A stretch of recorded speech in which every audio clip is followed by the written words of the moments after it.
Welcome, ladies and gentlemen, to another episode of Black Seinfeld, the show about nothing. Absolutely nothing. That was JID featuring 21 Savage, Baby Tate with surround sound. Again, JID is incredible. He's immaculate. And 21 Savage did his thing too. Love Baby Tate on that little bridge that she did. She harmonized a bit. I love the Aretha Franklin sample. It's not the record that you thought it would be when we first played it, but once again, Bastion, it goes back to what I was saying last week when we played Gallus about the fact that there's certain samples that we know of that was in the early 2000s, right? That originally came from Aretha Franklin, but there's a sample in the early 2000s that we know of, and you know the flip again. It made it works. It works really well, and I'm liking this trend, and I just want this trend to keep continuing because there's been a lot of flips that have sucked. Okay, let's not even mention the whole DJ Khaled SZA thing.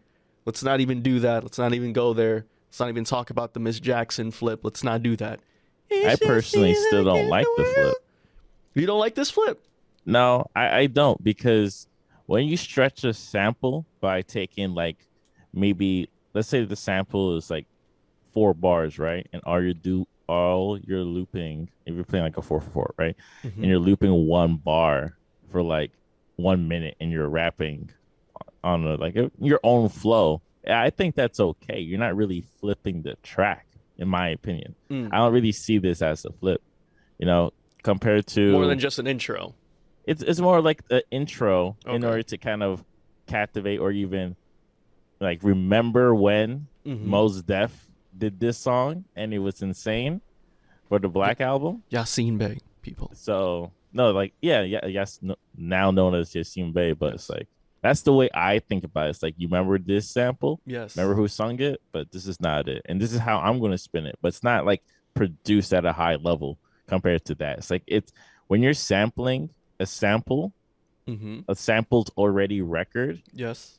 you got to take it all the way. Lupe Fiasco did the same thing for Troy, if you remember. And that wasn't that great either.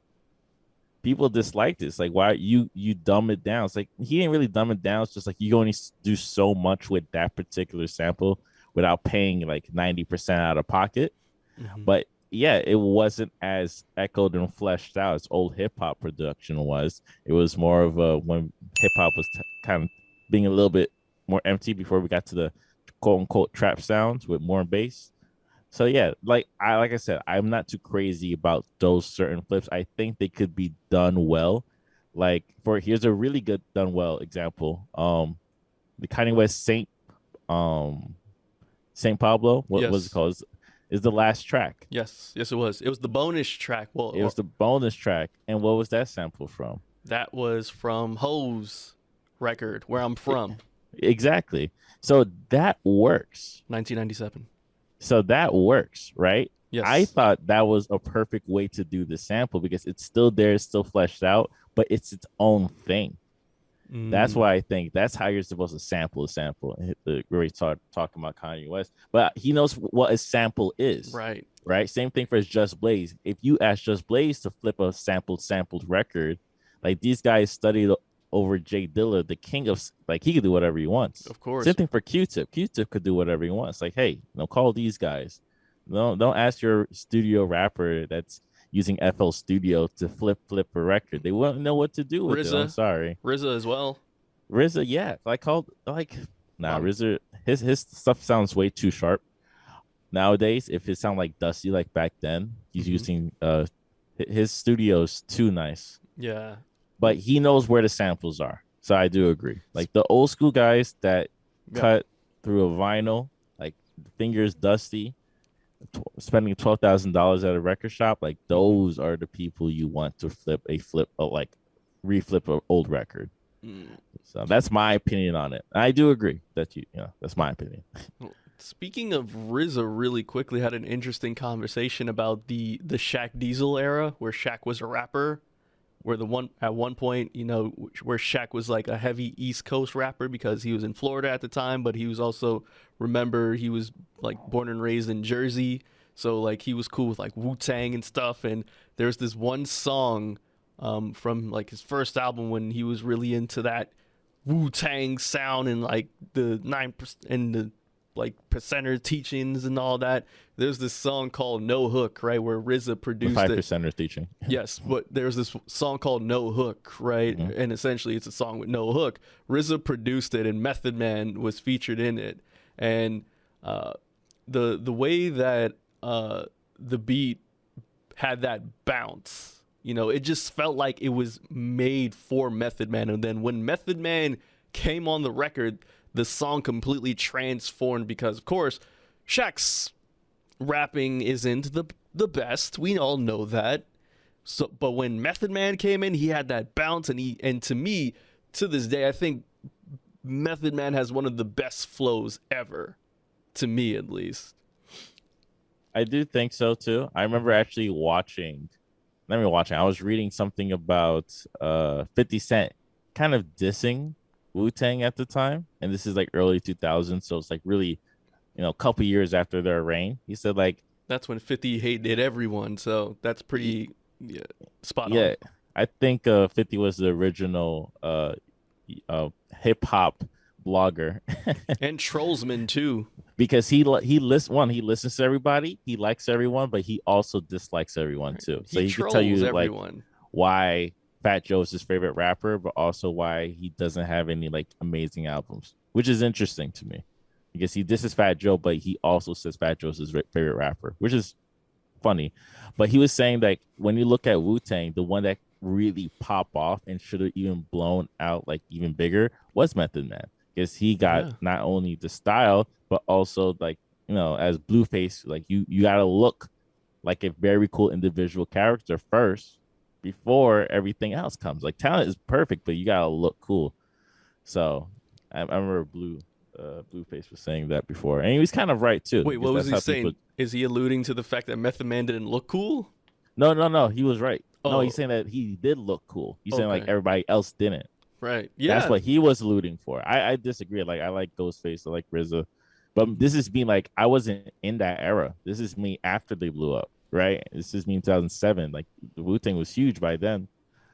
So I don't know. At the time, and he spoke from like at the time, we knew that, in his words, that Method Man will blow up because of that. Definitely. And that's why to this day, Method Man still remains in my top 5. Now, I don't know if Tyler comes out with another banger of an album, I don't know, that top 5 might change, but still right now, Tyler's creeping up at number 6. I don't know. I think Tyler only has like 2 mid albums, if anything. 2 mid?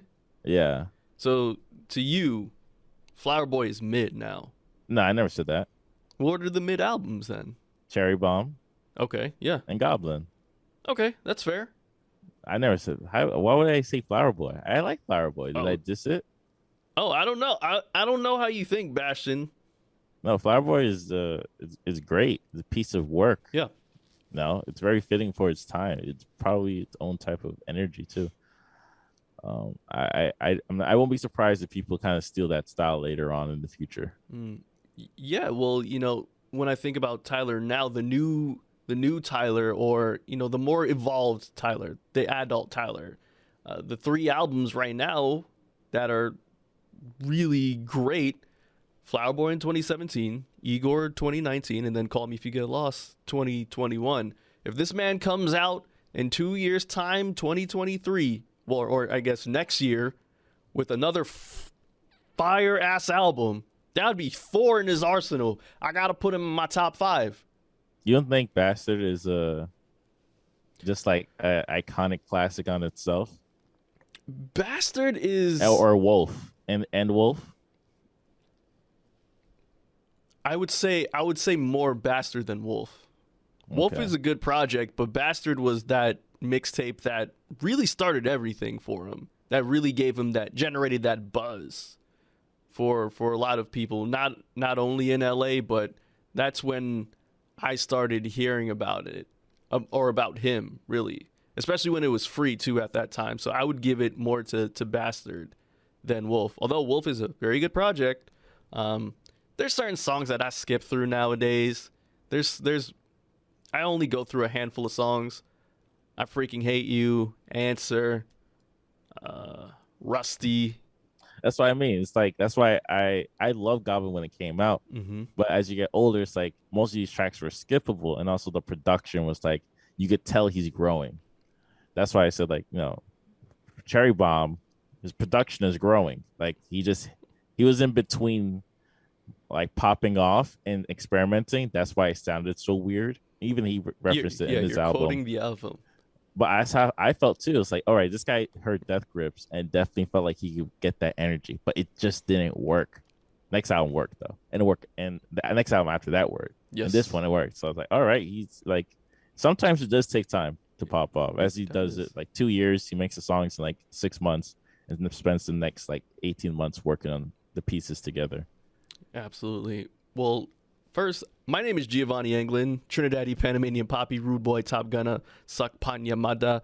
I'm just going to forewarn you right now. We're talking about Spider-Man Homecoming, so you had 6 weeks. So if you haven't seen Spider-Man Homecoming, then this is your opportunity to now leave. Thank you for tuning in for the first 15 minutes. No, we're going to still talk. We're going to get to Spider-Man. Okay. We're going to get to that. But it's going to be a lengthy discussion about Spider-Man because I have a lot to say about Spider-Man. But we did this intentionally because we know how people are. We purposely gave you at least a good month to go see it. So I'm just forewarning everyone now. This is going to be the majority of the episode. And my co-host is here too. Yeah, I'm bashing this. Recording live from Queens. Gio is in Brooklyn. What's going on, folks? And if you want to tune in to more episodes of Black Seinfeld, we're on all podcast mediums, including Apple, Spotify, pretty much anything that has a RSS feed. We are there. Just type in Black Seinfeld. And if you want to reach out to us on social media, Instagram, Twitter, Facebook, we're on Black Seinfeld NY. And please, if you have any questions or any requests, you have some music you want to send us, shout out to everybody in South Africa that always send us music. Yes. We're not going to play it. Sorry. No, sorry, we're not. Email us at blackseinfeldny@gmail.com. And I always wonder how they could find us because I don't think there's anywhere. We're pretty unless easily they listen Googleable. to our music. Unless they listen to our podcast and like the snippet, the email only. Yeah. But we don't post the email out like that. We're really easily Googleable because I just Googled myself actually when I was at work, and Black Seinfeld is like one of the first things that pop up too. So, well, I separate my name to Bash and Nissa. Right. So yeah, that's one thing too. I gotta do that. I gotta start doing that because I'm way too easily accessible. And it's not even just Black Seinfeld stuff. It was stuff when I was on CUNY TV back in college. Like, there's a profile on me still. I'm like, dang, okay. I think that profile is still important. It was wild for its time. It if was. You want to quickly talk about it, like 1 minute? Yeah, I could talk about that 1 minute. So when I was at doing college radio, I remember getting this email, or no, the programming director sent me this email about opportunity to be on CUNY TV about nerds and how like nerds are becoming cool, and they wanted to do a feature on the show that I was doing at the time, Nerd New York, but I thought the thing passed already because he sent me this message. It was like weeks ago though, but you know, him being the programming director, he wasn't that fast with certain things. Like, everything took a while because it wasn't his fault. He was the only person doing a lot of stuff at that time. But I was able to connect with those people, and yeah, we had an interview, and it was on CUNY TV, so that was pretty cool.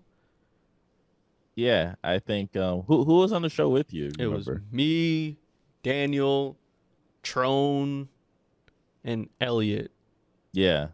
All for you. You had your own. How long was it? Like a 10-minute video thing? Yeah, it was like a 10-minute video. It's still on professional. YouTube to this day. Super professional. Right. I was like 19, 20 at that time.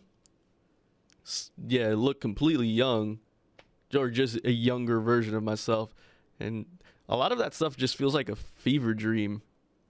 Yeah, I agree. I wasn't on your show often. I think I only filled in if you needed me to. That is true. Yeah, you didn't really come on often. And plus, we were doing our own stuff separately, too. Yeah, I think we only layered it together. No, we only layered Black Steinfeld and Malice City together, right? No, we layered Nerd New York and Black Seinfeld together. That was Oh, the last year that I was there because I wanted to do an hour, and the programming director was still doing the 30-minute thing, and I hated it. And I was just like, okay, how about we do this instead? We just we just jumble these two together so that way it'll be an hour.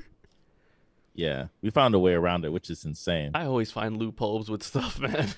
It just it really worked out. But Yeah. yeah. That's And my now gift. we are on 2 hours now. Right. I don't know. I feel like that's my gift. I'm the one that like facilitates crap. Like I don't know. Like I'm always the one where it's like you who's like you're really good with like the tech stuff and like facilitating like all of the edited stuff and like the pictures and like the social media.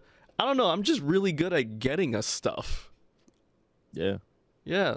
Just putting it I think it works hand in hand.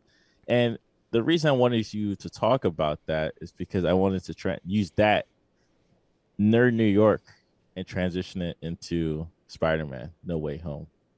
So let's get into it now because that's why they reached out to you because you're so into the comic book culture, the wrestling culture, Yeah. and I think it still fits you to this day. Yeah, it's a bit more refined, I'd like to say. What would you say? What would you say? Like you have better opinions now, or you're not as you won't nosebrow everything. What's your Yeah. thoughts on that? I think now, that stuff doesn't solely what defines who I am as a person. It's a part of me. It's a thing that I'm grateful for. It's a thing that 10 years ago, yeah, exactly 10 years ago, because Avengers came out in 2012. I understood that something was happening where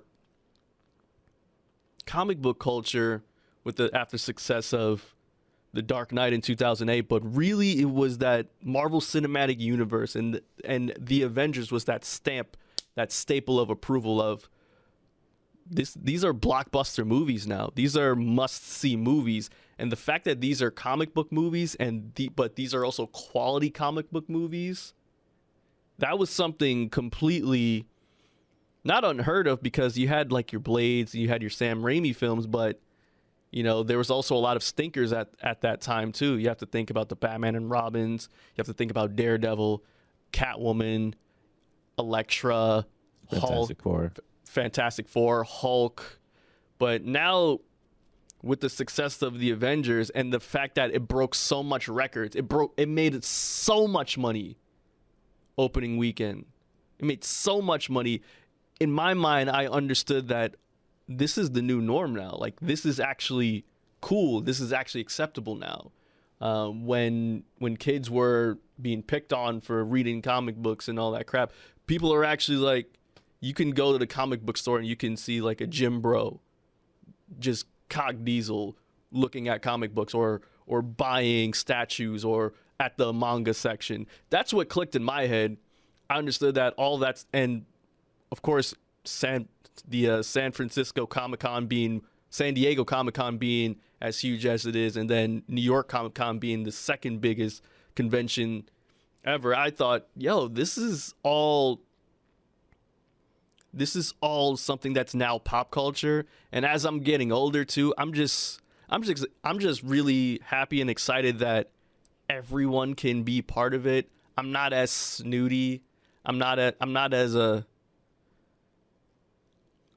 as angry, I guess you could say, that Yeah. people are coming in and wanting to enjoy this stuff. I think it's fun. I think that the more of these content that we have, the better for everyone, the better for us, the better for just comic books in general, the culture in general of that nerddom, geekdom, whatever you want to call it. I think that's how it changed. I went from being very snooty about certain things. Oh, this is High and our mighty, right, very or pompous. right. It's like, oh, you guys made fun of us for this, and no, we don't. A lot of gatekeeping, I guess you could say, just with that stuff, really. Yeah, I agree. I think the only problem I had with the culture going that direction is how they exploit it. That's And fair. us as the viewers and the supporters, we will want to be attached or even connected to it. We see it already in like space fantasies, especially like Star Wars, for example, Lord of the Rings. But those things were like there for a very long time. So it took maybe 20, 30 Lord of the Rings, like what, 60 plus years in order to get that craft right, Mm-hmm. in order to like selling it. But these comic books, they've been around, but the series started, like the movie started. It's like, this is how we're going to get them. Now it's like, oh, everything could sell. So we don't even have to sell like a story anymore. We could just sell the character. And you can just sell the studio now. You can sell the studio. And they could just like do small things on the side. I think the funny, annoying stuff is like your old show, Nerd New York. There's a lot of other shows that are just surrounded around those certain topics. And I Yeah. think those are great. It's just like when you're doing a podcast or a radio show, you also have ads. So all the ads are pretty much the same thing with these loot boxes. Yeah, it has to be catered to that. Loot boxes were definitely a huge era in the mid 2010s, mid to late 2010s. That was Want to an explain era. what loot boxes to the audience, just in case you don't know? So loot boxes were this thing where it was a subscription based thing, and every month there would be a theme for these boxes, right? And for example, say if you get a loot box and the theme was horror, you'll get a lot of different trinkets within that loot box. So you could get like maybe a Scream Ghostface plush. You can get a Freddy Krueger t-shirt. You could get a couple of wristbands, and that's it. But the price, remember, this is a monthly subscription, and you're paying at least 20, 50, $60 a month to get this monthly loot box subscription. But a lot of the times what really killed it was the fact that a lot of people felt like they weren't really getting their money's worth with a lot of this stuff. The quality can be pretty crappy as well, which I feel like it's very poetic when it comes to the MCU now, but that's just my hot take for another day. We could talk about that later. But yeah, that was loot boxes in a nutshell. And normally people would unsubscribe to their loot box within 3 months.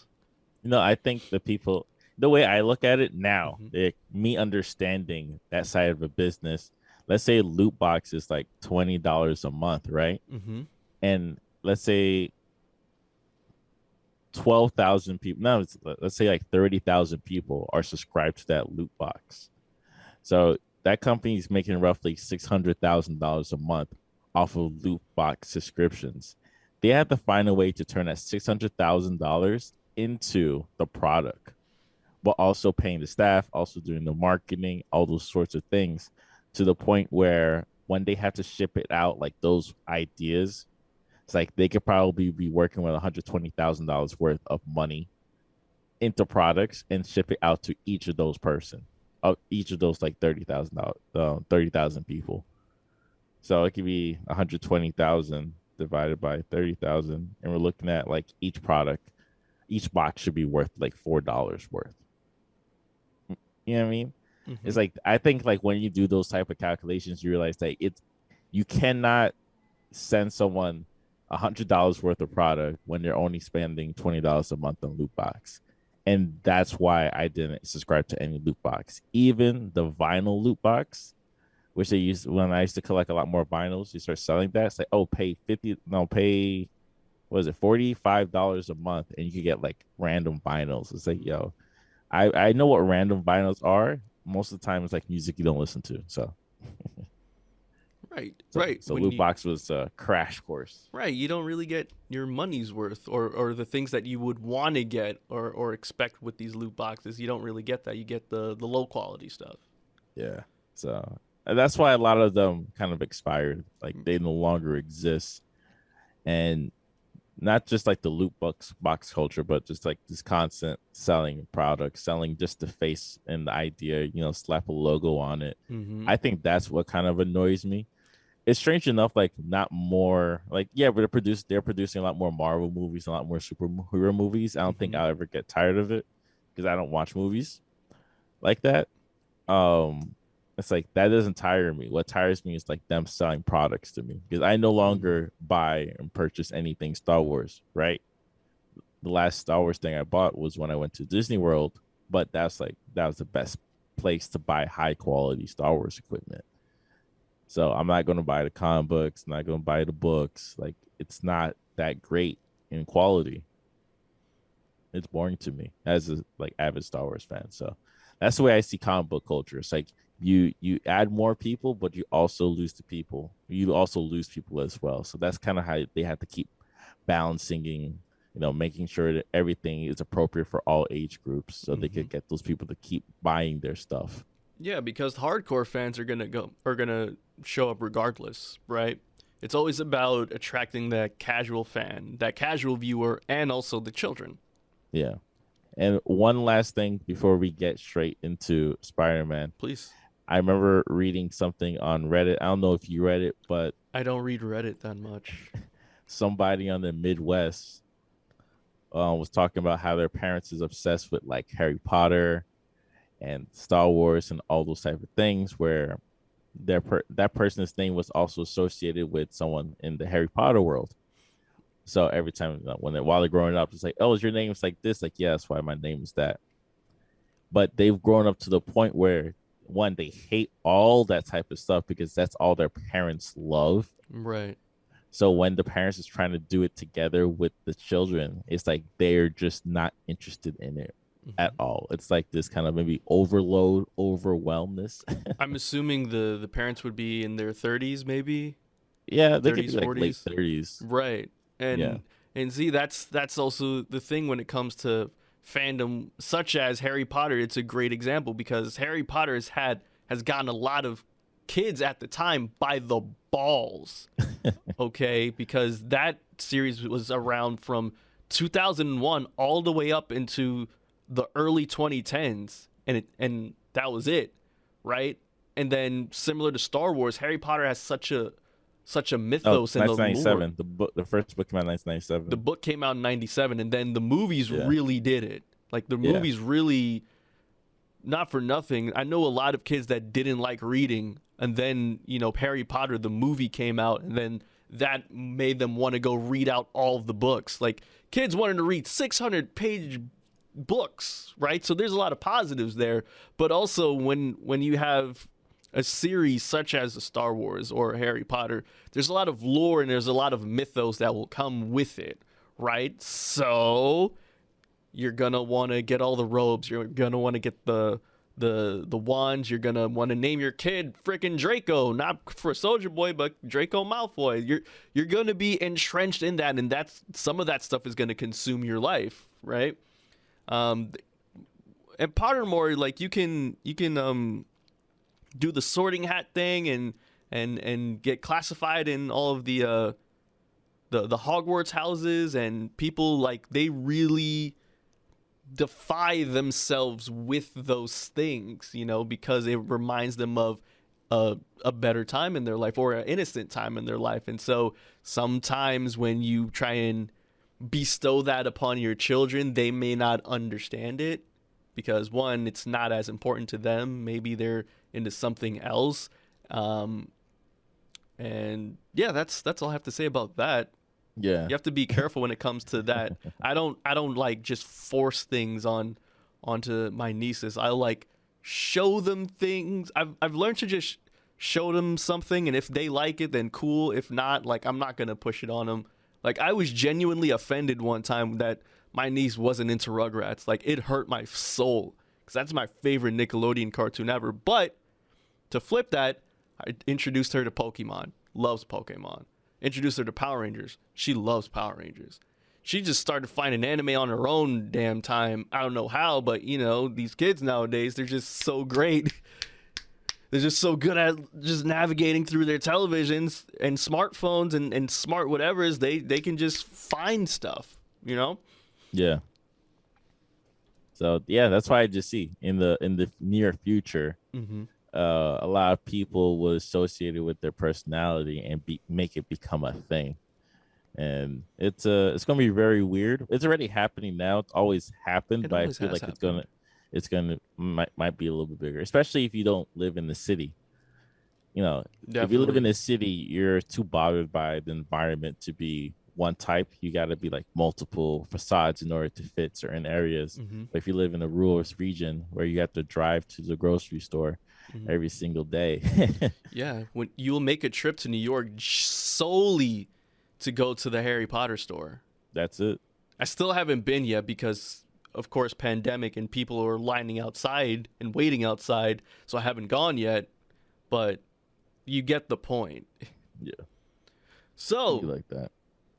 let's finally get into it. I'm so excited to talk about Spider-Man No Way Home, the final installation in the Spider-Man MCU trilogy. And Bastion, what I want to do first is just like reflect on the MCU Spider-Man trilogy first. What are your overall impressions of the Tom Holland Spider-Man Marvel Cinematic Universe trilogy as a whole? Well, in my opinion, I think it's as someone born and raised in Queens and associated Queens with Spider-Man, uh, I thought it was very fitting. I thought they executed it quickly, I could say, because we got these movies much faster than expected. Because even before talking about the Spider-Man MCU trilogy, you got to talk about Civil War, because that's when Yes. they introduced Peter Parker for the first time. And those scenes I could still go back to and enjoy watching it. You know, him talking to Tony and Tony looking at Aunt May, and it's like, oh, like you're this type of kid. Is this you? Here's the suit. Let's make you become a hero only for a day because I need a team. And I thought that was great because I don't want to get into the other Spider-Mans, but we've seen it before. So I needed you to wrap it up. I needed you to Mm-hmm. speed it up. And that's what they did. They got to it. And once they were able to set a world for you to visualize and even watch the character grow, it was you're able to kind of sit back and enjoy the ride without thinking about like you should like speed it up. Let's finish. Let's become the Spider-Man. You just want to watch him like take his time and grow. So yeah, I thoroughly enjoyed it. Definitely different from previous material, but it fits more to the comic book and to like its actual like heart, what it's meant to be in terms of like greatness and doing the right thing. So yeah, I totally did like the MCU trilogy for Spider-Man. So, yeah, there's something that you were saying when you were talking about that, and that's the fact that we got to see Peter actually grow in this Marvel Cinematic Universe because we can please we can compare the Sam Raimi films and the Mark Webb films where those Peter started off like what senior year in high school, so they're like on the cusp of going to college, so they're on the cusp of like being a man. Like originally Spider-Man's like 15 when he got his powers, when he got bitten by the radioactive spider, so he was still a kid, right? And I really enjoyed that he wasn't really the main focus of the MCU universe. Like he was only like a small part of it, right?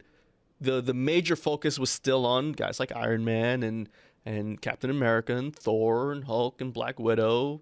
That's one thing I really enjoyed. Like I enjoyed the fact that there was time for him to grow into his own, to cultivate and hone his skills first. In order for you to become the person that you are now at the end of No Way Home, you had a bit of mentorship, and that's something that we didn't really get to see in the past 5 Spider-Man movies. That's the major difference. There was actually some sort of mentorship with Tony Stark's and Halpy and the rest of the Avengers, but mainly Tony Stark, really. That was like his pseudo dad, really. And that's one thing that I really enjoyed. You know, that was a huge difference that I never really saw when I rewatched the Mark Webb and the Sam Raimi films. So that's something I enjoyed too. And I enjoyed how small the stories were. It was something for him to do, something not insignificant, but it was like a side quest for you to do that's going to eventually fit into the main storyline of RPGs. I'm talking RPG wise. Yeah, I see what you mean. It's like this is this is the beginning of a quest that will lead into its own game eventually. Yes, this is Spider Boy actually becoming Spider-Man. So I know I did see a lot of criticisms within the first 2 MCU Spider-Man films where, you know, some people were like, you know, he's not really Spider-Man yet. You know, he's still Spider-Boy, and he's doing a lot. He relies on help a lot from X, Y, and Z, and he's not really on his own yet. So I saw that criticism a lot. Oh yeah, I saw the same thing too. And that kind of brings me to my point compared to the other films where he grows up in one movie. Like he grows up in the first movie. The next movies, he just makes mistakes, but he's already grown. So he's making grown mistakes. This one, he's still making the same mistakes on and again. And he's just figuring out different ways to fix them. So that's the whole thing compared to like the other series where he has to grow up immediately compared to like we're watching him grow. So yeah, I prefer watching a character grow because it makes the trilogy follow the hero story. Right. And so as someone that loves Star Wars, of course, episode 4, 5, and 6 has the best hero story compared to the rest of the series. I knew we were gonna get here somehow. You know, like we watched Luke, and then in the end, you know, Luke becomes a Jedi. Like watching that maturity grow. It's like, come on, if he became a master at the end of the first movie, it wouldn't be interesting. It'd be boring. Like now he's just this master dude until the 6th movie. No, it's better just to take your time, then become the best at the end. We don't have to see you at your best, but I'd rather watch you get better. And I also love the differences that just the different things that they did in this trilogy, but also, you know, just the little features that he had in other movies where they didn't even bother explaining we don't see Peter getting bit by the spider. It's like, okay, you already know what happens. You already know how he becomes Spider-Man. So let's just go. There's no Uncle Ben in this. I feel like Tony, again, is like his pseudo Uncle Ben-ish. He's that male role model, but there was actually that you actually got to see that relationship a bit more with, like you said, Civil War, and then in the first film, which was Homecoming, then you got to see it again in Infinity War. So you got to see that growing relationship between Peter and Tony. Yeah, it's like this emotional thing because when Tony loses Peter the first time, it's like Tony looking back. It's like, damn, I wish I had the kid. I will like build him up to be such a great hero. And you know, he got the kid back, but he's gone. It's like then Peter is like, man, if he was here, he would help me become a great hero. So it's so interesting. Yeah, juxtaposed to the Mark Webb and the Sam Raimi film is like 30 minutes in, there's a big fight. All right, Uncle Ben, you about to die. Basically, that's happened within both of those films. So when you saw like the death of Tony in Endgame, you saw how it affected Peter a lot more within the second film, which was Homecoming. Yeah. I'm sorry, was it Homecoming? No, it was Far From Home. Sorry, when they were in Italy, right? Yeah. So yeah, you got to see how Peter was dealing with that grief of like, oh, I lost my father figure, and you know, he set these things aside for me because he saw something in me for potentially, hey, maybe he could have led the event. Maybe he saw Peter one day leading the Avengers. But here's the beauty about the second one too. It wasn't time for him to do that even yet still. And that's what I love still. It was like, nah, you're still not ready. So much so that I'm going to give these glasses over to Jake Gyllenhaal, aka Mysterio. And we saw again Peter making another mistake, and Yeah, it's the story of self-doubt, and like you shouldn't doubt yourself, especially if people trust you. And that's like, the growing woes, everybody has to go through that in life before they mature. right. And what I also loved about this series is that it takes an interesting turn at the end credits of Far From Home. We got to see the identity of of Spider-Man being revealed as Peter Parker. And I thought that was such a great way for us to like yearn for the next movie, because it's something that hasn't been done at all within Spider-Man movies. What, like you're like what, like The identity revealed to the mass public Yeah, of who Spider-Man is. That has never happened. The only people who knew who Spider-Man was within those last 5 films were people that were close to him, like Gwen Stacy, Mary Jane, and the villains. That's it. Aunt May's didn't really know yet. Like, they alluded to them. They might know, but like it wasn't concrete that they did know. The only people who really knew was the love interest and then the villains. That was it. This one, everyone knows. Everyone knows who you are. Yeah. And that's what made me go, holy crap, I can't wait for this next movie to come out.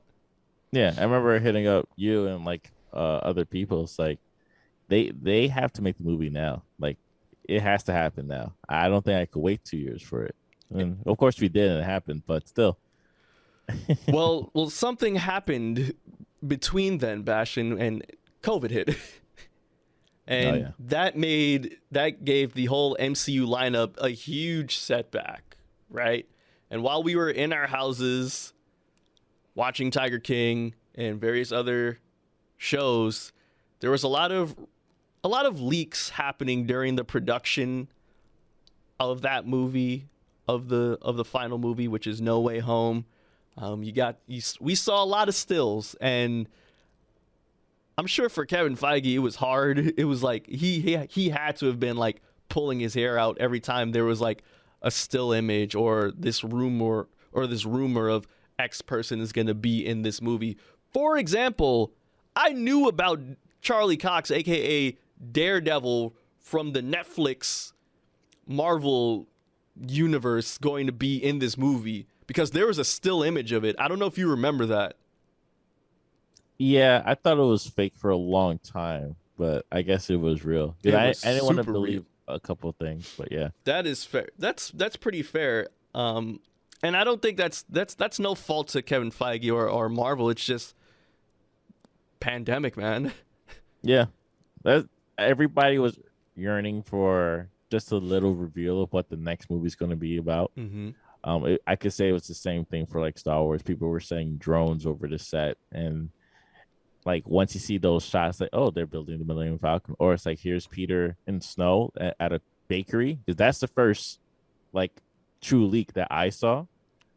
I was like, oh, like what is he doing at a bakery? Oh, he's meeting up with Zendaya's character, MJ. Yes. It's like, oh, okay, so she's working. I get it, because they're both broke. I'll get to that in a second. But yeah, it was a lot of leaks, a lot of rumors going on, and I try to stay away from it. But it seeps into the culture.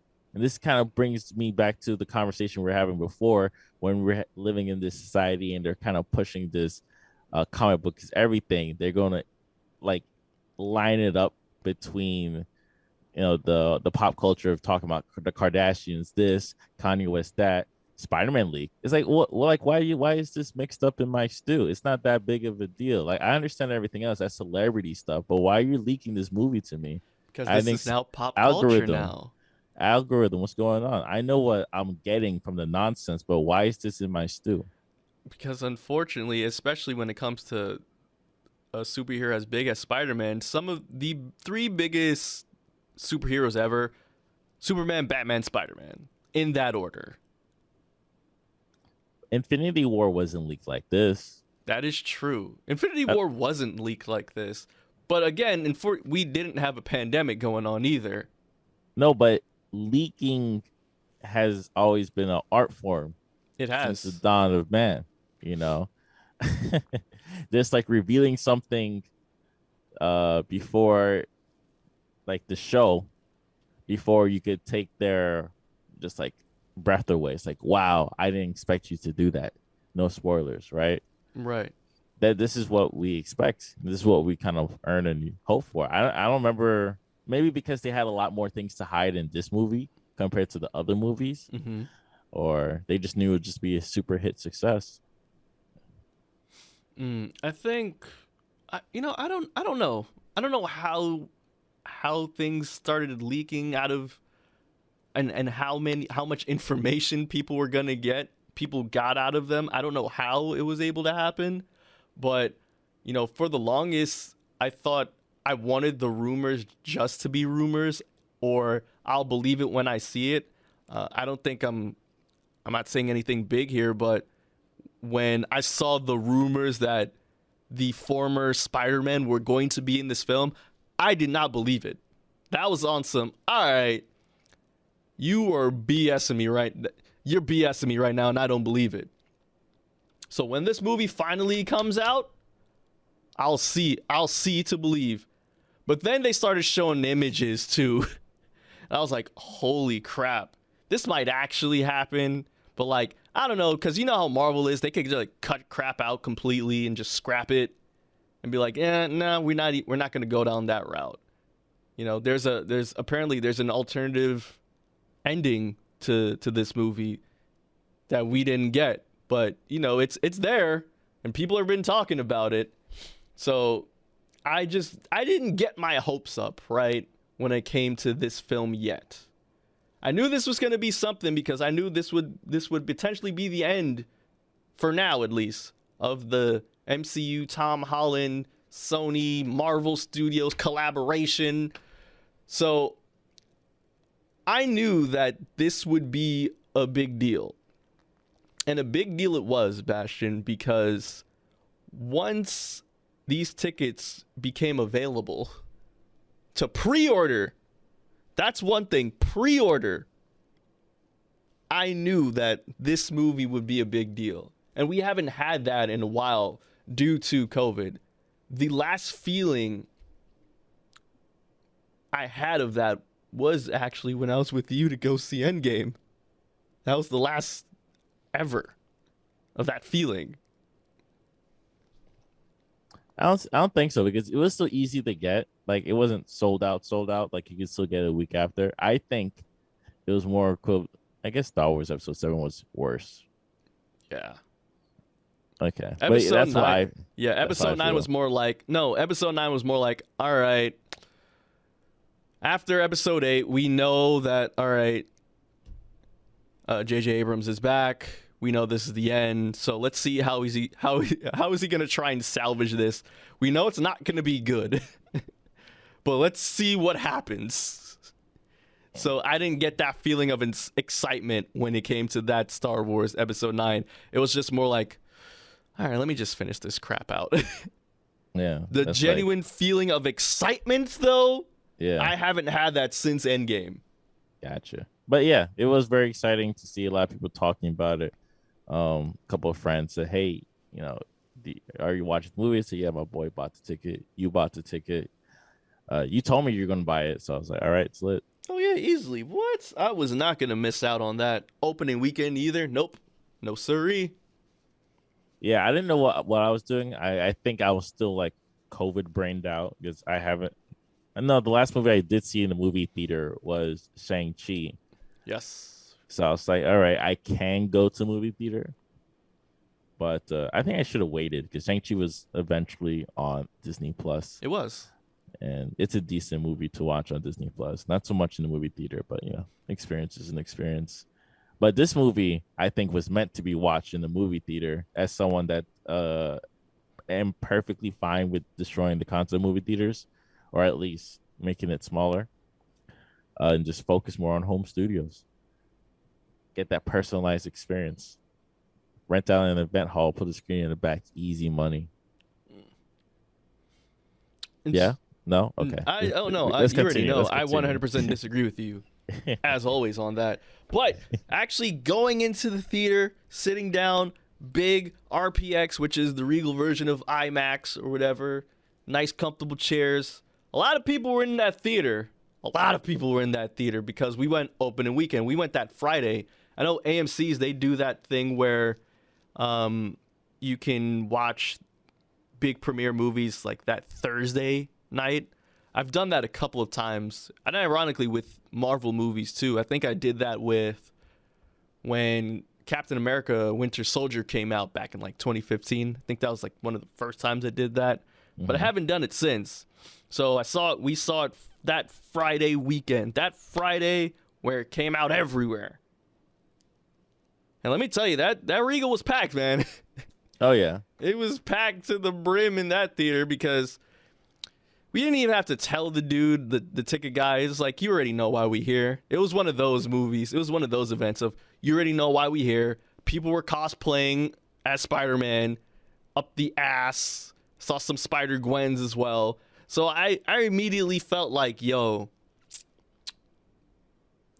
we haven't had this in 2 years.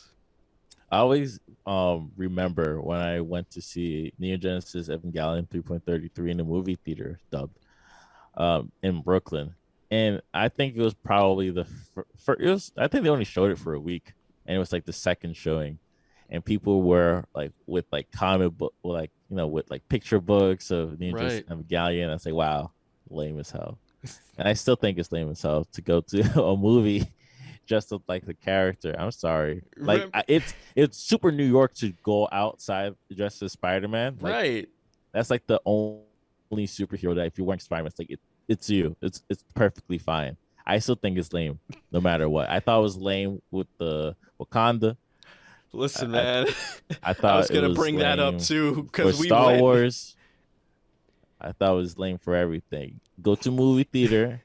I'm gonna treat you like a Caribbean parent. That's it. We wearing a suit to the movie theater. Get your shoes, button, tuck in, wearing a brown belt and black shoes. Yep.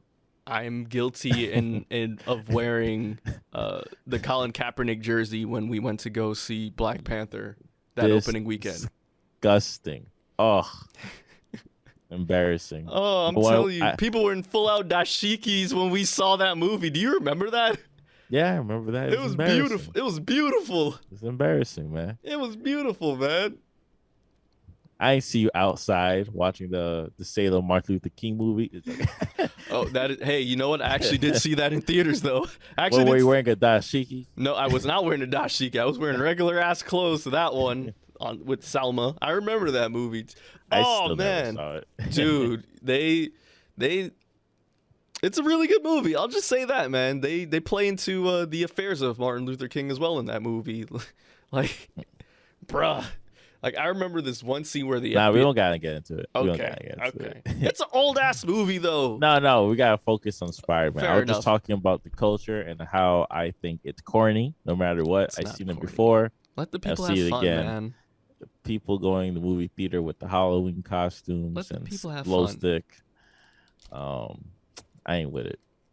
And fine. We're going to a baseball game with shoes on. Come on, bro. Fine. But anyways, because you've only seen this movie once, what is your reaction? How do you feel about the movie now that you are 6 weeks removed from it? How do you feel? And this is a rule that Gio and I created because we did a instant review for Star Wars Episode 8, maybe a week after we saw it. No, like a couple days. We saw on a Friday, then we had the show on a Wednesday. Yeah, and then I saw it like a couple days after Christmas. Yeah, I saw it again as well, and I was like, wow, this movie is garbage. So I think having this amount of time, and this is why we didn't record the episodes. We could have recorded it in December, but some things happened. I first impressions of viewing this movie, I was amazed, blown away. happy, upset, all types of emotions. I think this, if you would like to describe it as a roller coaster, is a very, very exciting roller coaster. And judging a movie from its trailer is something I do and I have to do. As someone that has, and if anybody out there, back in the day, Apple used to have this separate feature where it's called trailers or like a showroom or something, and it was just constantly only show movie trailers. So I would movie just sitting down for like 2 hours watching every single movie trailer, and it's like this is what the movie's about. Now, watching the trailer for this movie, then actually watching it, it's like, oh, this is two different things. Not only this trailer only covers like the first 30 minutes, the plot is already done by the first 20 minutes. Like everything's out the way. Like we're going to give you a whole movie and describe everything to you and actually grow with the plot. And I was just shocked because, you know, some movies, they don't reveal the movie until 3/4 of the way there. And like, oh man, like there's only 30 minutes left and this is all we're going to get. It's like, no, we got a full movie with this one. Every detail, every character, the growth. I don't even want to get into the plot just yet, but just the experience, like leaving the movie theater, just like shell shock. It's like, wow, I went through a whole bunch of emotions and I didn't expect it to end there. And I'm happy it ended there because I think everybody could stop complaining. My only thing I want to quickly talk about is on Twitter, where a lot of people were saying like this Spider-Man got it going on better than every other Spider-Man. Every other Spider-Man was struggling, was poor. So, well, that's what you got. You got what you wanted. Another broke Spider-Man. Thank you. That's what you wanted. You didn't want him to run around with no Tesla, with no high-tech gear, technology, AI robotic suit. Nope. He went back to the basics. Went back to the basics, and that's what you wanted. And you know, now I don't have to see those threads anymore. That's all I had to say. That's my first experience. That's how I felt, and that's what I thought when I left the movie theater. It's like, damn, he's just like me. Oh no. Oh man. That's pretty accurate though. That is accurate. All three Spider-Men have something in common. They're all broken. They're all broken and sad. Yeah, at the end of those movies. But they're pushing through it, man. They're pushing through it. So I just grown to appreciate the Spider-Man character a tonfold. Like, you know, each, like you look at Far From Home and Homecoming, you get to the ending, it's like, well, great, I want another one. But this one's like, damn, my man went through a lot of trouble. That's right. For something like he didn't have to do, but he had to do because it's in his character to do it. And if he didn't do it, he wouldn't be Spider-Man. So that's my thought process. And that's how I felt. That's my first impression. My first impression of this film, it really played, as you said, to all of your emotions of feeling happy, proud, sad, disappointed, nostalgic even. And there's one thing that started ringing my bell as we were itching towards the end of this movie, right? And I was like, yep. Peter's a man now, 1.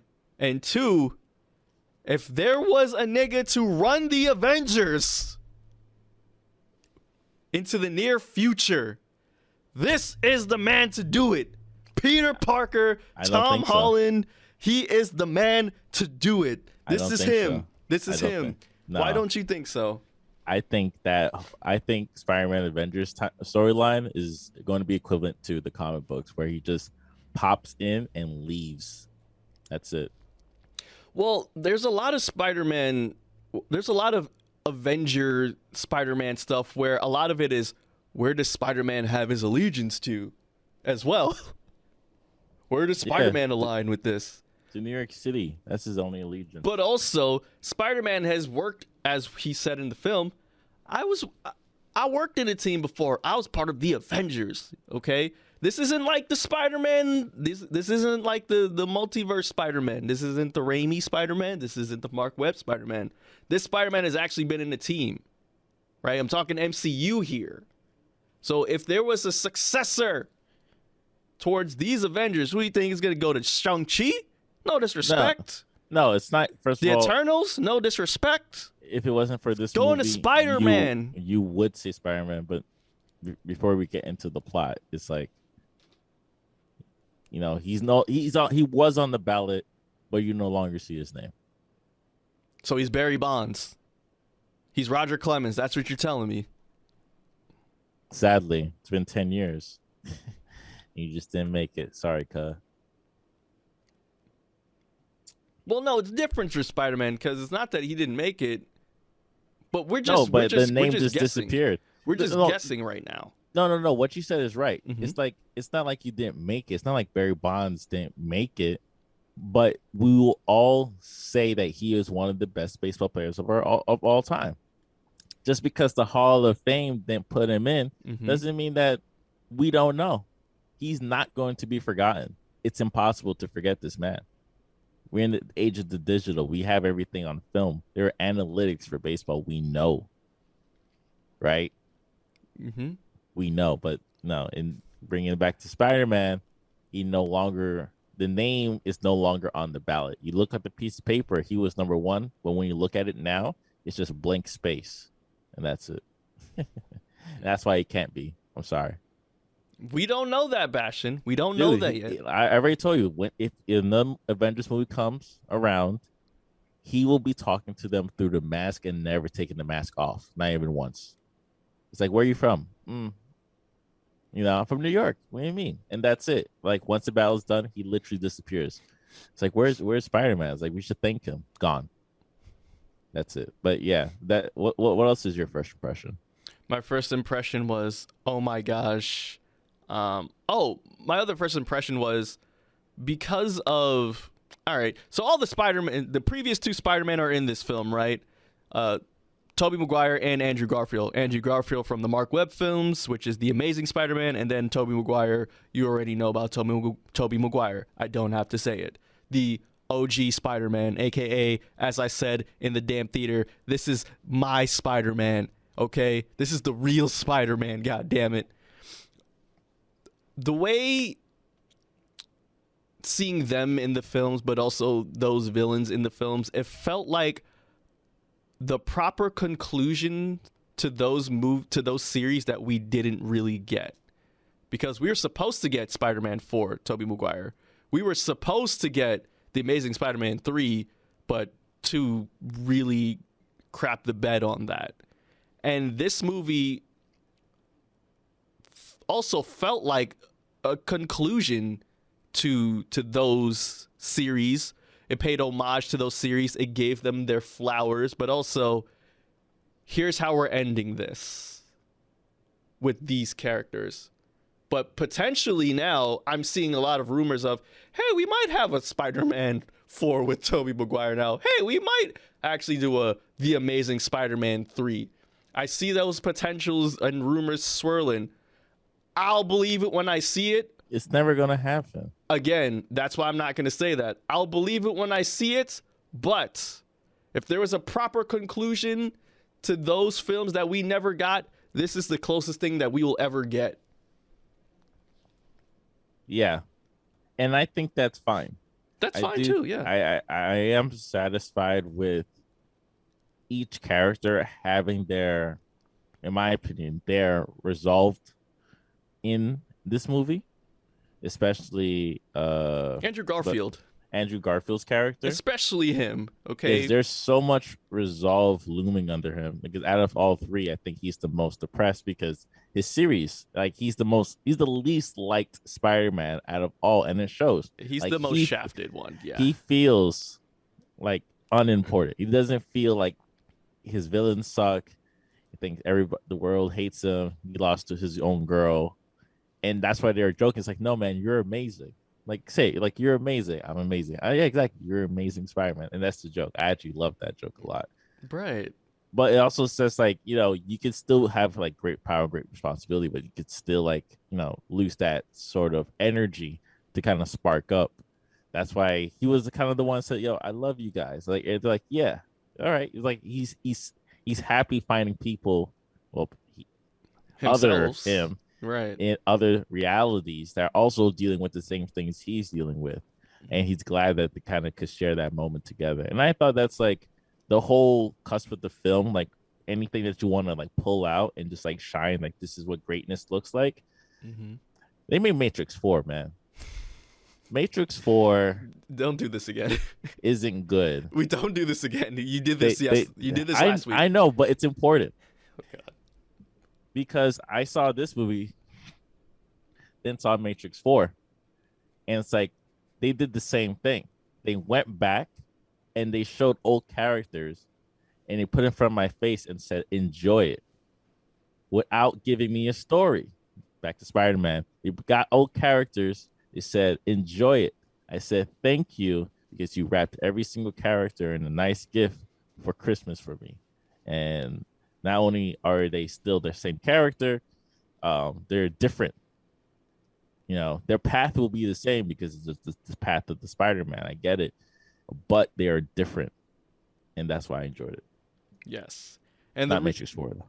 And the reason why those Spider-Men were in this film is because of Peter's wish, where he goes to Dr. Stephen Strange, of course, and he asks Dr. Strange to conduct this spell where everyone would forget that he was ever Spider-Man.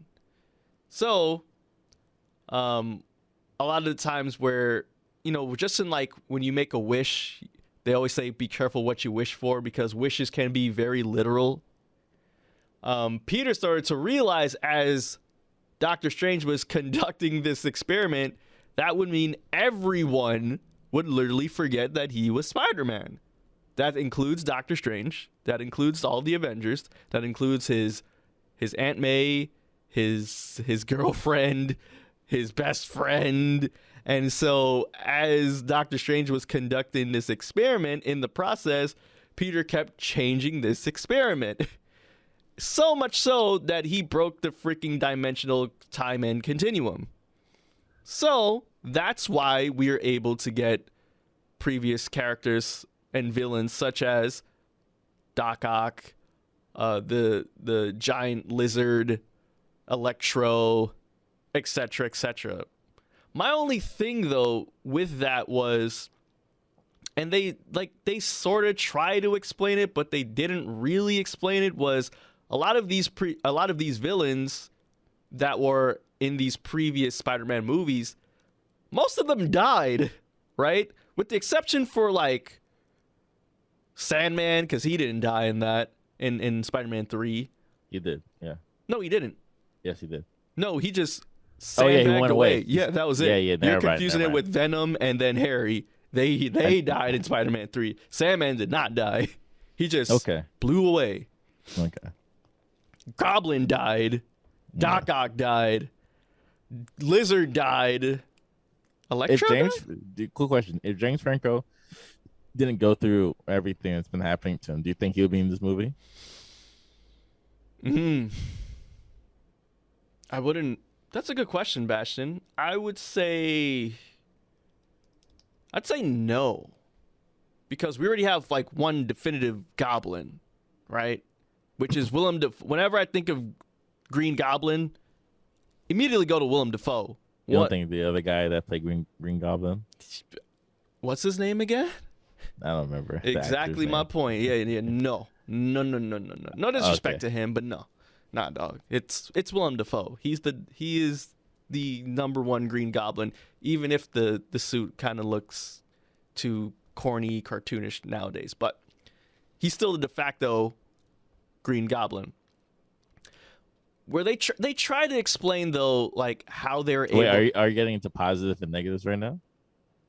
Oh no, I'm still talking about like the story. Like, Gotcha. Yeah, they were trying to explain like how, you know, they're able to be a part of this universe, although like they died. They just mentioned that a lot of these guys have died, right?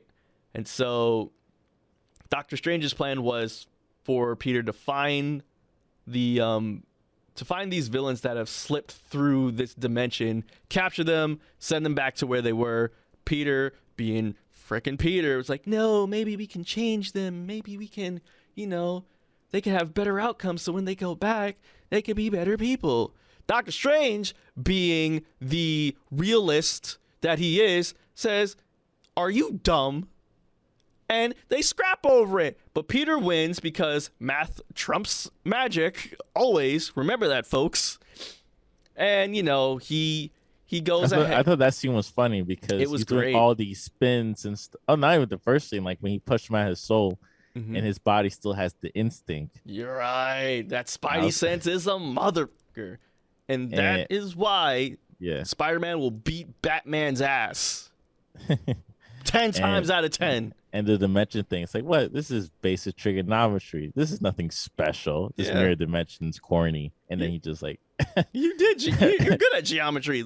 Boop, boop, boop, boop. You know what's better than magic? Easy. Math.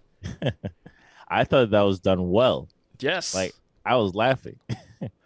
And then when he came back from the portal, he's like, "Dad, yo, I just totally got into a fight with Doctor Strange, and I won." So I love the fact that he's still a fan at the end of the day, too. I love that still. Yeah, I do feel it's like the comic book, like, oh, who will win in the fight? Doctor Strange, Spider-Man.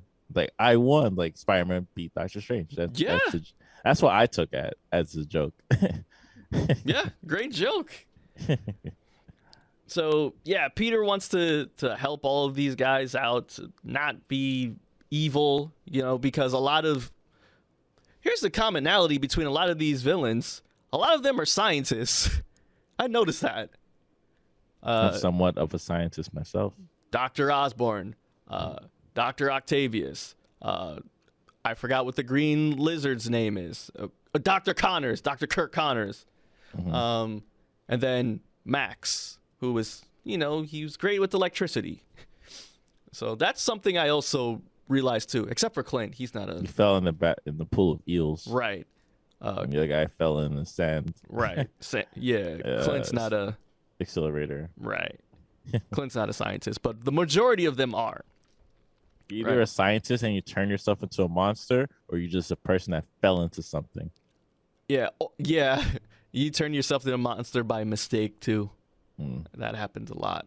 But anyways, so, you know, Peter had this idea. He takes the villains along, tries to fix them, blah, blah, blah, blah, blah. Goddamn Green Goblin, man. Switched up like a mother. And it was great. Norman's on sabbatical, honey. That was a great line. And Peter knew some shit was about to go down. I do think the bass turned up. It was just like, was like, what's going on? Like, everything is slow motion. That's a nifty trick you got there. Man. But anyways. That scene by itself is going to get an Oscar. We can talk about that afterwards, man. But anyways, the Spider-Man come and help him out. He saves everyone, blah, blah, blah. And he goes on with the spell that he wants everyone to forget that he's Spider-Man, because all of the other people that know Peter Parker is Spider-Man is coming through the dimension. And so he just says to Doctor Strange, "Yo, let everyone forget about me. It's all good." He tells his friend, he tells his girlfriend. They're all sad as hell. And yeah, that's Spider-Man. That's Spider-Man, folks. The story is different. I mean, the spell was different. No, the spell was, I want everyone to forget that Peter Parker is Spider-Man. Yeah. No. See, that's two different things. Oh, right.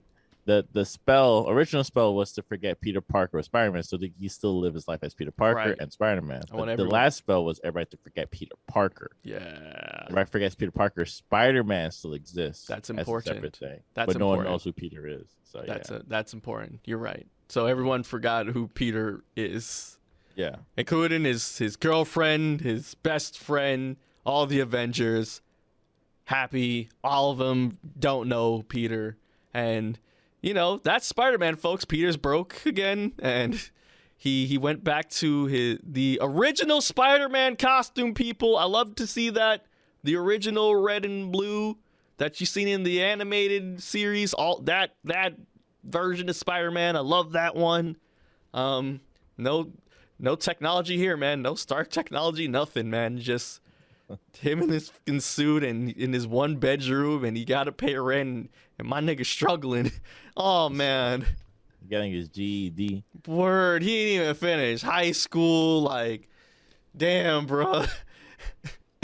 Like, it's that serious, and I thought that was very interesting. People keep saying like, oh, people forgot him. It's like he doesn't exist. Like he doesn't have a social security. It's like, no, you still like have that. It's like people just don't know who he is. Right, he's a nobody now. He's a nobody. Like he will still like be an identity. Like if they look him up in the system, like, oh, okay. I see you're here. That's the way I look at it. I don't think like they just cut and paste, remove everything. They probably refer to but not know of. So, but yeah, he tried to talk to MJ, and he saw the bandage on her face and realized that I just don't want her to be associated with my future troubles again, and just walked out, and that's it. Because as Aunt May said, with great power comes great responsibility. Oh yeah, Aunt May dies too. I don't think I said that. Aunt May dies. She said with great power comes great responsibility, which is a difference now. Because it was always Uncle Ben who said that, but no, because Aunt May was presumably like single. We never seen like an Uncle Ben or anything. The closest thing we've seen with Aunt May have a relationship was with Happy for a couple of moments there, but that was it. So that's where I feel the pain is going to be for the next series, where he no longer has an adult figure around him where he could bounce an idea or an opinion, because he will go to his aunt for different things and explain it, and the aunt's like, of course you're going to help these people. That's what you do. That's what we do. And he's like, no, I'm not going to help these people. Like, no, you're going to help everybody. And that's what Spider-Man is. Like, he learns to help people through his supportive cast system. This is Uncle Ben, Aunt May, and in this series, Tony Stark's.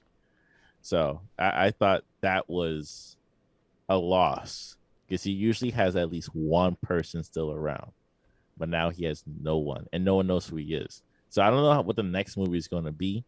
Like, he's going to make new friends, or he's going to meet new people. He's going to meet a new mentor. Who knows? Hey, Daredevil. I know a lot of people, when I talk theory with them, just like, I said, oh, like maybe in the next movie he'll be associated with another character. A lot of people's like, no, it should just be a Spider-Man movie and a villain, and that's it. No other superhero person should come, unless he's leading his own team like the TV show does. But no, I digress. One thing I do love is that we're seeing the introduction, not only in just Spider-Man, but also in a lot of Marvel shows as well. I'm not spoiling anything. Kingpin is in Hawkeye, is in the Hawkeye show, right? So I'm loving the fact that we're seeing these Marvel Netflix series characters implementing themselves now into the bigger MCU universe, right? So I don't know, man. If we can, I'm not going to spoil anything, but if we can get Kingpin in potentially this new Spider-Man series and this new Spider-Man movie, I think that would be awesome. Because the animated series, love that. Spider-Man into the Spideyverse, love that. I think it's only poetic that we get Kingpin as like the new villain for Spider-Man, and he has to go through, Kingpin's goons, man. I think it would be great. It would be a great ode to the cartoon. The cartoons, he fought Kingpin. Like, Kingpin had strength. That's true. This Kingpin does not have strength. He does have hella strength. Oh, okay. You know what? You're right. Guess he beat the crap out of Daredevil. He got strength. All right, he's no bitch. All right, that Kingpin, he's strong. Never mind. You're right. He was pretty strong. Mm-hmm. And the way it's looking, I've seen like the end of Hawkeye. Hopefully they're not stupid. Hopefully he's going to be back. Yeah. And hopefully he can be the new guy, because this is in New York still. He could be the new one for Peter to face off in. It's like first of all, it's not the Netflix series. It's a Marvel series. Right. So you actually have a real team. They're not going to kill Marshall Ali's character, like a very important, most interesting character off a Black show. If you recall. I do. And then for no reason, let's just kill off the best character in the show for no reason. and not fix it Mm. and add a new character and make it worse. But they know what they're doing. I I think like just removing a character or fake removing characters, just old school TV show stuff. Cliffhanger, like, ooh, is Jon Snow really dead? Yeah, stuff like that. Yeah, but that's my hope for Spider-Man in the future. Maybe introduce Felicia Harding. Maybe, you know, Yeah, give him a love interest that's not MJ. right? Or a Yeah. Gwen Stacy. You know, Felicia Harding. Why not? Let's get Spider-Man and Black Cat. Yeah, I do have a theory. Are we going theories now? We can go theories. We it's can up to go you. what you Go ahead. like, dislike about the film. Because I saw it 3 times. All right, so you should get into the positive negatives. I don't really have any real negatives Right. because I just don't care about nitpicking anymore Right. unless it's like Matrix 4. Then I Okay. nitpicked it last week. You if you'd really like to hate check this it out. film. Well, I'm not here to nitpick anything. Of course, there's no such thing as a perfect movie, but still, like I rank that movie high. I put that in my top 10 of Marvel films. I think it's in my new top. I think it's like in my top 5 now. I think I bumped down Black Panther and put that in my top 5. Yeah, Black Panther should be in no one's top anything. Anyway. Yeah, that sequel scares the living hell out of me. That's one movie where I'm like, I have anxiety waiting to go see. I have no high hopes for it at all. But anyways, the positives, man. The positives are this movie was well acted. Everyone had great chemistry. Also, I want to give it up to a lot of the villains that were in this. You know, like Doc Ock and Willem Dafoe and Jamie Foxx and all of them, because these are people who haven't played those characters in years, right? So the fact that they were able to come back and still like turn it on and be those characters again, right? I thought it was great. And the fact that, you know, they were able to have those great callbacks to the films that they were originally in, but they understood that there's something different about them. There's different tweaks. For example, Jamie Foxx's character Electro, who was this nerdy looking cat with a comb over, right? Now he actually looks like Jamie Foxx. He looks like himself. But also the fact that Green Goblin in this iteration, he doesn't have the full Green Goblin suit on. He just has like the hovercraft. He has a hoodie, and Yeah, it breaks the mask. he breaks the mask. But and yeah. even then, like he's even more menacing than before.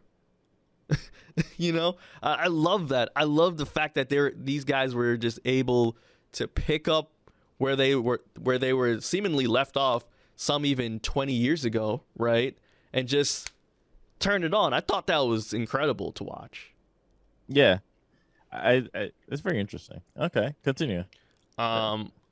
Also, another positive, it made me really appreciate Andrew Garfield's Amazing Spider-Man, man. I'm not gonna lie, because the first Amazing Spider-Man, I was like, you know what? This has potential to grow. He's not Tobey Maguire. He will never be Tobey Maguire. He's not better than Tobey Maguire, in my opinion. But we'll see how this goes, right? And then Amazing Spider-Man 2 happened, and they completely scooched the pooch on that. And sidebar, people, if the Amazing Spider-Man 2 was a success and was a really good movie, then I don't know if we would even have an MCU Spider-Man, because Sony's idea was to do exactly what Marvel was doing, because they implemented so many people in Amazing Spider-Man 2. They're implementing the Sinister Six. They had Felicia Harding in that film. I don't know if you remember that. She was like a secretary almost in Oscorp fashion. I don't know if you remember that, but she was. I've done my homework on this. It was their plan to create their own Sony Spider-Man universe. Yes, I do know that. Do remember the leak, the contract and stuff. Right. But because that movie was so bad, it scrapped the whole entire plan and idea for that. But it made me really appreciate Andrew Garfield and the Mark Webb films. I think this movie really had me understand, like, okay, this dude is still hurting off of a loved one that passed away, that he tried to save, and he really wasn't able to still be that person that he once was in the first Amazing Spider-Man, or even parts of the second Amazing Spider-Man. And it made him almost this like redeemable, almost like we're not feeling sorry for him, but you feel for him, you know? You show some empathy towards him, and you want to see him win. Like, he became that person. Where you want to see him succeed, where you want him to be, for lack of a better term, amazing. So they did that very well. They got me emotionally invested in Andrew Garfield Spider-Man. What else did I enjoy? The action was great. I thought the action was great. I thought the dialogue was great. I thought the suplex through like 3 floors. Bro, that was incredible. Oh, I love the fact of, during the beginning of the film where they sort of played into how society is nowadays, where people pick sides on certain things, even like politics almost. Oh, the elections are real, the elections are rigged. Spider-Man is a hero. No, Spider-Man's a menace, and he killed Mysterio. The man of the hour who stole the show in the little 5 minutes he had, Hannibal Buress. One of the greatest ever. You knew what you did. You killed Mysterio. Mysterio is right. Mysterio is right. You a murderer. I love how they played up to, how society is now when it comes to either conspiracy theories, not believing the truth. I loved that too, because it's a social commentary on life now. Yeah. And politics. I thought it was funny because the teacher was there and he built the shrine. It's like, you did it. I didn't do anything. And JB Smooth was there. It's like, you can swing through the hallways all you want. Right. And the fact that the Daily Bugle, right, wasn't this like newspaper, but it was like this alternative far right like talk show. I love that stuff because it's what we see today. I love that. See, like I knew I wasn't These niggas sure. are smart. Yeah, I wasn't sure like what they wanted the Bugle to be compared to the first time. And then once I saw that he was showing ads to like vitamins that could like help you out, I was like, all right, this is beautiful. Yes. This is the best joke ever. Yes. You can't top this joke to me. Like as someone that's like very into politics, that is the best joke to me. And I loved how, he went from being like how that Bugle went from being that small time, like that alternative into like this freaking monster. And it was solely from exposing the identity of Spider-Man and him continuously profiting off of talking crap about Spider-Man. I loved it. You ever played the Spider-Man video game? For PlayStation 1? No, PlayStation 1? Yeah. The Spider-Man video game, the newest one for like PlayStation 4. Oh, no. Okay. I don't have a PlayStation. Oh, sad. Anyways, there's a scene because in that video game, he does the same thing too. Like it's like this alt-right type thing. Oh, wow. Nice. So same type of energy. He's just spewing nonsense to the radio and you're kind of listening to him while you're flying around. And in one of the scenes, he gets like a heart attack. Wow. But no one knows it because he like just the way he talks. But he's like, I'm really having a heart attack. Oh, whoa. Damn. Intense. Damn. I loved that, though. I love that a lot. Now, I just want to get to some of the things I didn't like, Every time I watch the story again, it has some cracks. I'm not going to lie. Like, it's got some cracks there, man. Like, the fact that, well, again, like I was saying earlier, how the hell are these villains alive? Well, most of them are alive when, like, they died already. Like, I didn't know how that was a thing. Maybe it was like they explained that they picked them out moments before they died. That's how it worked. Right. Okay. Yeah, that's right. That did happen. That's correct. That is correct. But also just Peter being Peter, and we're like, hey, we want to help you. We want to try and change them. And I'm just like, bruh, like, I get it. It's a superhero film, and we know, like, the characteristic of... It's not a superhero film. It is a superhero film. No, it's a Spider-Man film. It is a Spider-Man film, but it's also a superhero film. No, It's no, also...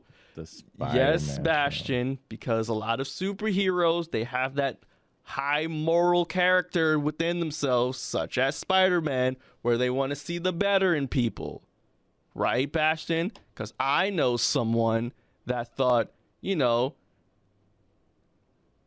the New Year's Eve celebration wasn't going to happen. Right? I knew that. I knew someone like that.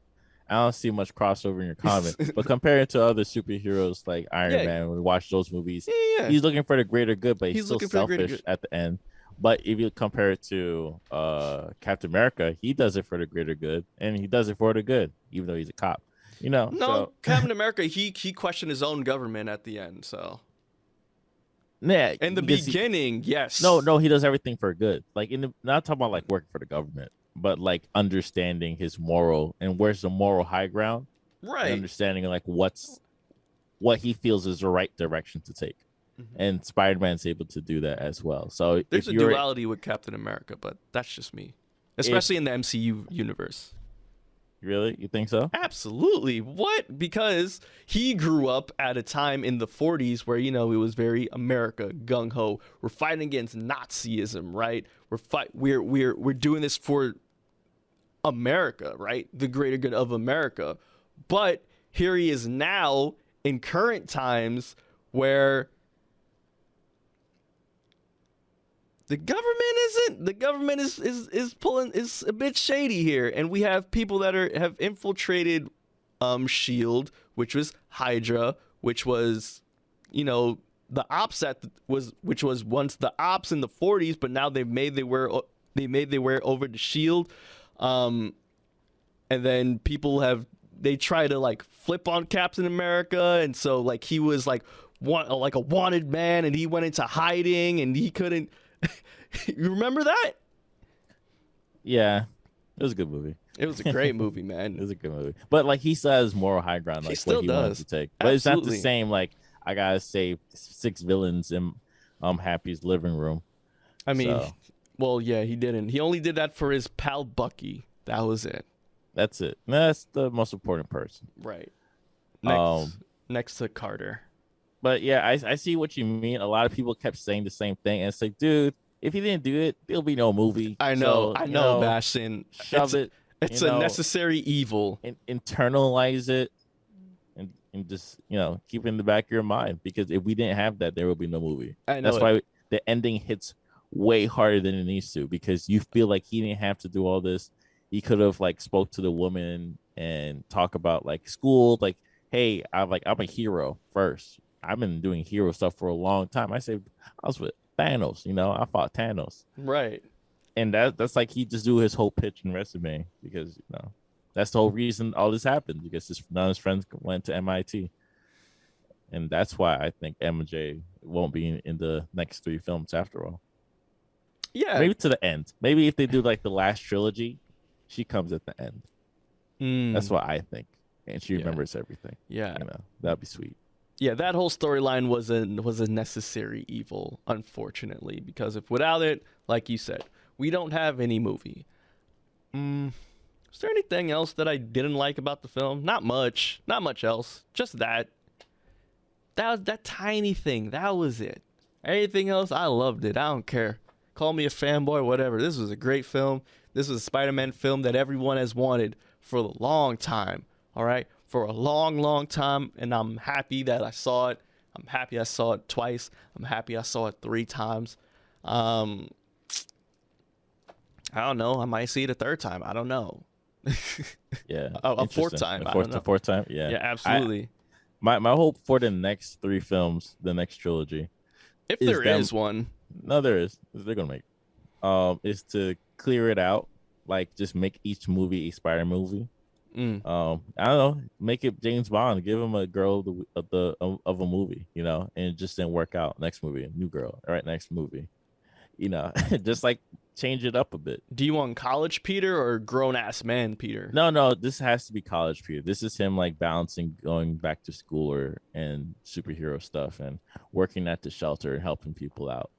So that's the way I look at it. You have to think about the Marvel lineup. We won't get if Spider-Man does continue, we won't get one for at least another 4 or 5 years.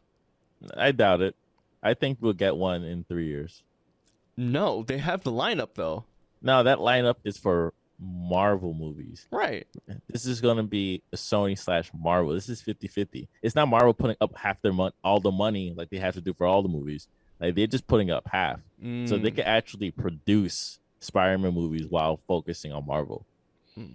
That's why we got this one so much faster than everybody else. Like that another studio needs it out. We need to eat. Sony's like, yo, we need to eat right now. Oh, that freaking irked me. I'm sorry. Venom. Oh, that mid-credit Venom. No. So I didn't even see Venom 2, but anyone who saw the end credits for Venom 2, they freaking teased Tom Holland in Venom 2. Tom Holland Spider-Man, right? So the freaking mid-credits roll around. We see Tom Hardy's ass there, who is Venom, mind you. And so he's asking about this Peter Parker and all that stuff, and he's asking about Thanos and the blip and all that. Turns out this is all in a different universe? Seriously? What do you mean? Remember how he faded away? Yeah. At the end? Yeah. And he left the symbiote. There was one piece of the symbiote there, though. Yeah. That was left in there. Yeah.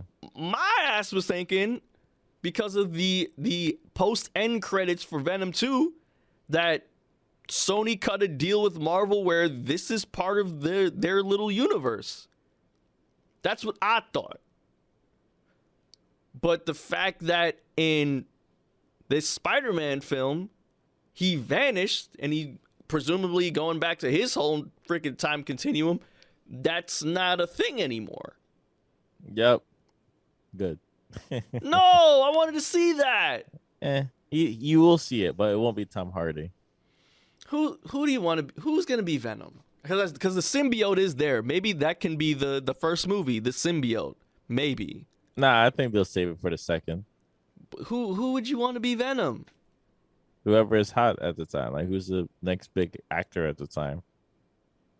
I don't know, man. Because Eric wasn't the best choice. Yeah, Foreman was a horrible choice. He's a great actor. I do like him in everything else he's done, except for that. Tom Hardy is cool, but the Venom movies suck. You know what I mean? It's just it's not for you. People like it. It's not good. No, people like Deadpool movies. Deadpool movies were fine. Oh. Yeah. Okay. I didn't hate him. They were fine. Okay. But there are people that love Deadpool movies. So, and I think it's crazy. Okay. It's fine. I think it's like a okay series. Yeah, it's fine. No, it's violent. Yeah, but I don't know, man. It's how I feel with Fantastic Four movies. It's been so crapped on for the longest, where I don't know if I want to see this again, dog.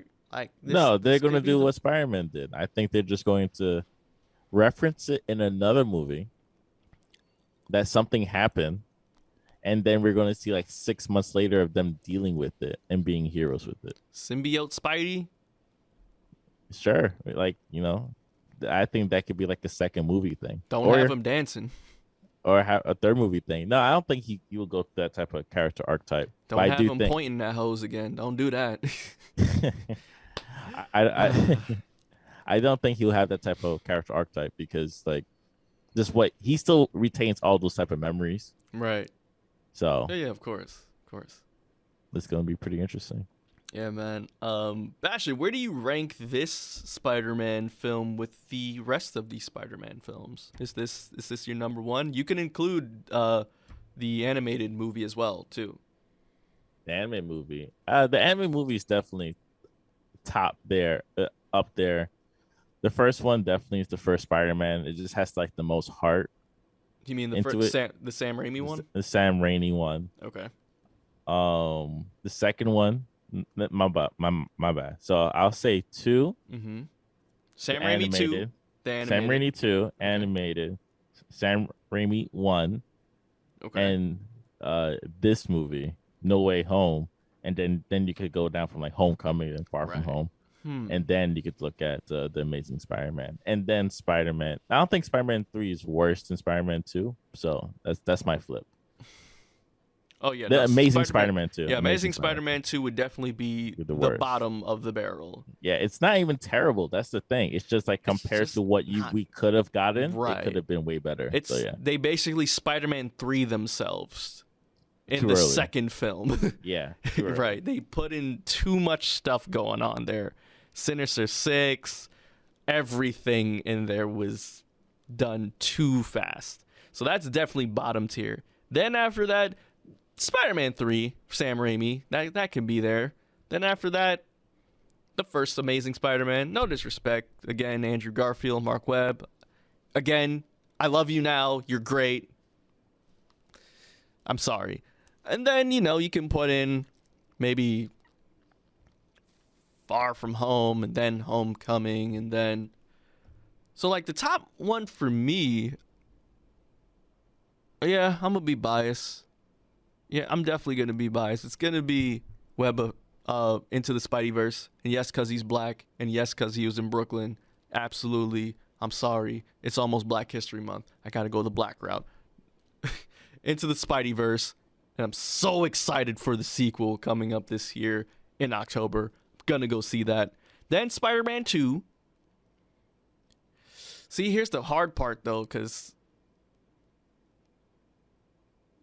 that Spider-Man movie, man, like, there's a lot of great stuff. But then the first Spider-Man, Sam Raimi, Bastion, it was the one that started off everything. Like, it started it all off. And that version, too, also had Macho Man Randy Savage, damn it, a.k.a. Bonesaw McGraw. But this one, it played the nostalgia really well. And it gave me that funny feel inside it. It gave me a roller coaster ride, You know what? Spider-Man No Way Home and then the first Spider-Man. I'm sorry. Well, if that's how you feel, then that's how you feel today. But maybe that's something we'll review Yeah. when the next Spider-Man movie comes out, and Word. a year has passed, and your opinions will change or just keep the same. Definitely. So dang, show's almost over. We really talked about this movie for 2 hours. Yeah, no, I think we did a good 1 hour 25. We got some pre-topics in, just in case people wanted to leave the show once we got to the halfway point within the first hour. That's a good point. But yeah, like, I guess what we could do now is just play some music till the end. Sure, yeah, we could play some music. So this song right here is the end credit song that some people discovered. And that's De La Soul, The Magic Number, off of the three... No, whoa. No one discovered that song. That song is like the classic among classic. Like, Trust you me, can't ignore Bastion. that. You trust me, Bastion. There are kids that are born in 2008 that No. know this song. It's three. It's okay. You're right. No one knows that song unless you listen to the album. Right. And Okay. plus, this is 3 Feet High and Rising, a very controversial album. They finally got their money, so I don't feel as guilty anymore. Yeah. Never mind. You're right. Yes. People don't know this song. People know Me, Myself, and I, Yes. but people don't know this one. Exactly. Okay. This is the very first song off of the album. Okay? So here it is, De La Soul. Shout out to Prince Paul. Shout out to Prince Paul. Magic Number. That was De La Soul. 3 is the magic number. Sampled from the School of Rock. School of Rock. Yes, it is. Thank you all so much again for tuning into this iteration of Black Seinfeld. I promise you next week we'll get into all the political stuff and all that stuff. We didn't want to talk about Ukraine and Russia. We didn't want to do that today. Yeah, listen to another show about that. Yeah, listen to all the other shows about that. Not Black Seinfeld. That's not what we do here. Unless buying into something super wild, then yeah, I guess we will have to talk about it. But we got an eye on it. Yeah, yeah, because it seems like they're trying to deploy some troops over there to, I don't know, whatever. Anyways, thank you all so much again for tuning into Black Seinfeld. Just to refresh in your memory, this is a show that also doubles as a podcast. So please look us up on all of the podcasting platforms: Spotify, iTunes, Stitcher Radio, Audible, TuneIn. We're all available on those platforms. Please go to blackseinfeld.com for the latest and greatest episodes as well. If you'd like to leave a comment, if you'd like to shoot us an email, ask us a question, that is all blackseinfeldny@gmail.com. If you want to submit us some music, please submit us some music at your own discretion. Please follow us on all of our social media platforms, all at Black Seinfeld NY. That is for our Twitter, Instagram, Facebook. I think I got everything. Oh, YouTube is coming back slowly. TikTok will be coming back slowly. I think that's all. Thank you all so much. Bastion, do you want to say anything to the people before I go home and sleep? No, check us out next week. All right. Take care, everyone. We're going out to some Missy Elliott featuring Nas, featuring Lil Mo, featuring Eve. Hi, boys. Baby, you got peace.